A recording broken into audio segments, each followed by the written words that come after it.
Hi, I'm Kat. My mentor is Therese Cox, who's sitting over there. And I'll be reading an excerpt from one of my novels called Monochromacy.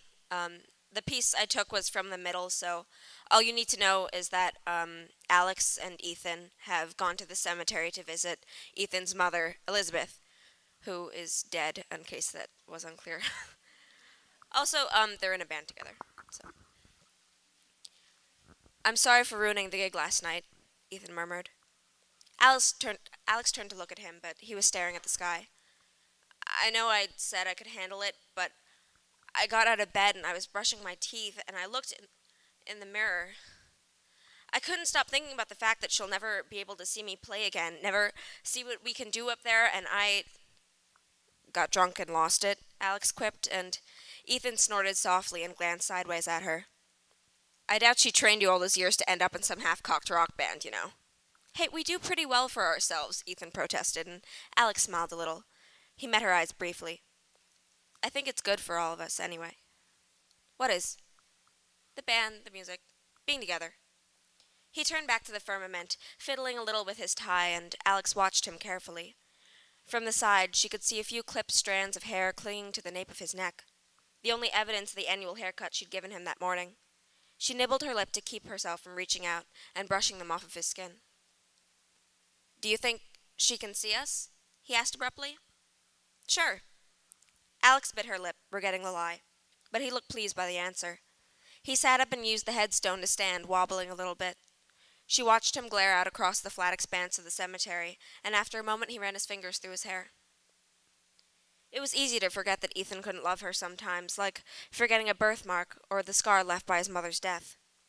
When she was younger, she could even forget that Elizabeth was gone, ringing the doorbell with an expectant grin and an acute craving for mulattoes. The woman had looked like an angel in life, all long golden tresses and never-ending legs and absolutely flawless bone structure. You could have balanced a coin on her cheekbones, or so the photographers had said. Family photos on holidays with the Lattimores and the Barons. Alex just remembered a lot of shouting. She liked the Halloween portraits best.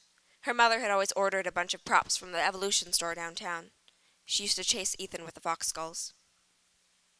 And what was the weight of the skull in death, the body without the brain or even the spirit? An empty husk to bury and mourn? The cemetery was damp and sweet-smelling in the sun. It always was this time of year. And Ethan had gotten his good suit filthy, just in time for his Stanford interview next weekend. Alex had to remember to take it to the cleaners for him. She yawned, jaw cracking a little, and Ethan glanced at her worriedly. Sorry, I guess I wasted the day here. We should go before it's completely dark. He offered a hand.